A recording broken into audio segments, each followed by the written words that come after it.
don't think they really knew a lot about Guitar Hero at first until Lars's kids started playing it, and then it sort of got on their radar. So they wanted to come on board and wanted to do it. Metallica didn't want to do like the Aerosmith sort of behind the music, chronological thing. They wanted to try something different, so we changed the story mode a little bit. It's based on the story that James told us where these guys were following Metallica around in Europe. The crew started like hanging out with them and giving them food, and then eventually they got to go on stage and play with Metallica. So it's kind of based on that, where you go to see Metallica and you're so inspired that you want to start your own band, and then you get a chance to go and play as the guest artist band, and then you get to play as Metallica.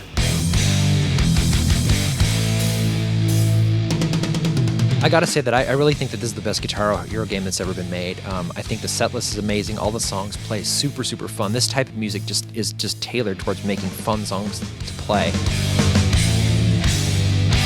We have music from every single Metallica studio album. We have stuff from Garage Inc. We have, No Leaf Clover from S&M. I think we're representing Metallica's entire career. And also for the guest artists, I think that's kind of where the game really sort of broadens out. Like if I love classic rock, Queen, Thin Lizzy, Lynyrd Skynyrd, like you're covered. If I like extreme metal, you're gonna listen to Slayer. If you like newer bands, newer metal, you get the Sword and Mastodon in there. And there's bands like Machine Head and Suicidal Tendencies. There's some punk rock in there. You got some Sam Hain and stuff.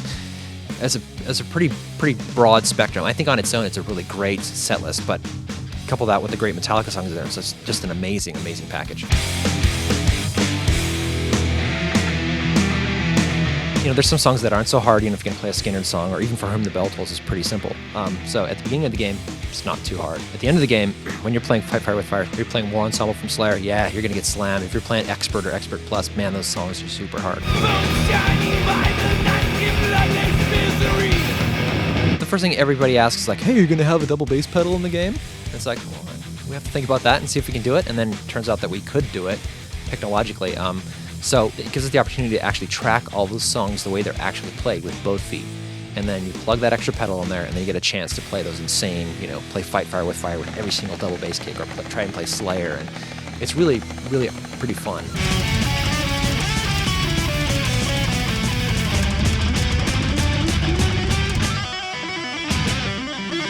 This time we have just a lot of extra stuff. We have some what we're calling official bootleg videos, stuff that most people probably haven't seen, which is really pretty awesome. And they have this one mode that we're calling Metallifacts. After you beat a song in career, you get the opportunity to play back the song without a note track, so you can watch all the cool pyro and all the animations and stuff that they did.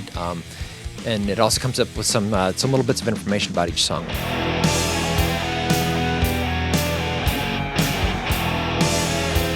One of the cool things we did this time for Guitar Hero Metallica as well is, we have the music studio and Guitar Hero World Tour where people can write their own music and put it up to GH Tunes. That returns this time, but we wanted to change the way it sounded a little bit. So we took the ESP guitar truckster model that James Hetfield plays, sampled that for the game. We also have this cool mode in the game called Drum Over. Basically, you turn it on and it turns off the drum note track, and it gives you the opportunity just to play any beat you want to a song.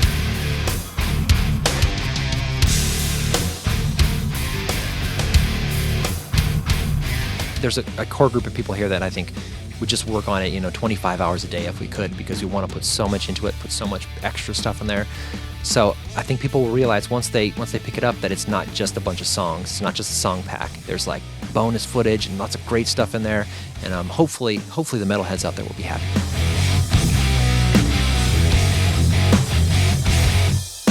The Guitar Hero Metallica will be coming out at the end of March for the Xbox 360, the PS3, and the Wii, and shortly thereafter on the PS2. If you are a metal fan, man, you better get this game. There's no reason not to.